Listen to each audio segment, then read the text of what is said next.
নিমক হারাম স্ত্রীদের আলামত কি জানেন? একটা কথা তারা স্বামীকে বলে, এটা নিমক হারাম স্ত্রীদের মারাত্মক একটা আলামত। এবং কিয়ামতের এই কঠিন ময়দানে জাহান্নামী হওয়ার জন্য এই কথাটা সবচেয়ে বেশি গুরুত্ব বহন করবে, মানে জাহান্নামী হওয়ার জন্য এই কথা কারণ হয়ে যাবে। আল্লাহর হাবিব স্পষ্ট হাদিসে জানিয়েছেন।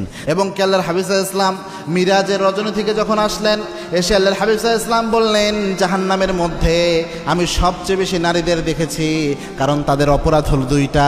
তার মধ্যে একটা হচ্ছে তাকফুরুনাল আশিরা, নাশকরি নারী যারা, তারা সবচেয়ে বেশি জাহান্নামে যাবে। যারা নাশকরি নারী তারা একটা কথা বলে, আরেক হাদিসে এটা এসেছে। আল্লাহর হাবিব জানিয়েছেন, যেই নারীরা নাশকরি করতে যে স্বামীকে এইভাবে বলে যে তোমার সংসারে এসে আমি কোনো কিছু পেলাম না, আমি নারী দেখে তোমার সংসার করছি, অন্য কেউ হলে তোমার সংসারই করতো না।